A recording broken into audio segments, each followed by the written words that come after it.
लाडकी बहीण योजनेच्या नावे महिलांना फ्रॉड कॉल, अनेक महिलांना सायबर भामट्यांचा गंडा। सातारामध्ये लंडनमधून आलेल्या वाघनखांचं मुख्यमंत्री उपमुख्यमंत्र्यांच्या हस्ते अनावरण। उद्यापासून वाघनख सर्वसामान्यांना पाहता येणार। मराठा आंदोलक मनोज जरांगे पाटील आपल्या आंदोलनावर ठाम, सरकारकडून कोणीही चर्चेला न आल्याचा जरांगे पाटलांचा दावा।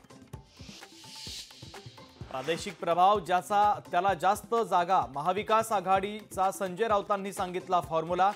मुख्यमंत्री पदावर देखील ठाकरेंच्या पक्षाचा प्रत्यक्ष दावा।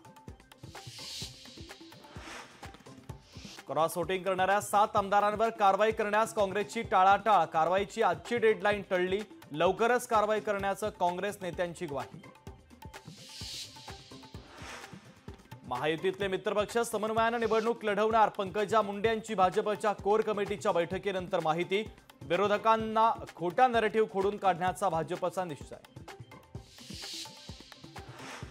भाजपची माध्यम प्रवक्त्यांची यादी वादाच्या भोवऱ्यात, विशेष सरकारी वकील उज्ज्वल निकमांचं नाव यादीत। विशेष सरकारी वकील भाजपचे प्रवक्ते कसे, असा सवाल उपस्थित।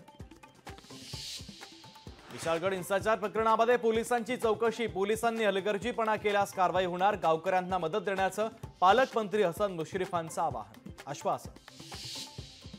वादग्रस्त पूजा खेडकरांची नियुक्ती यूपीएससीकडून रद्द, खेडकर प्रकरणाचा तपास दिल्ली क्राईम ब्रांचकडे वर्ग। पूजा खेडकरवर अटकेची टांगती तलवार। दिलीप खेडकरांना अटकपूर्व जामीन, 25 जुलैपर्यंत दिलीप खेडकरांना दिलासा, पुणे सत्र न्यायालयात दाखल होती याचिका। इंद्राणी मुखर्जीला परदेशात जाण्याची परवानगी, इंद्राणीजी शिना बोरा हत्याकांडातील आरोपी।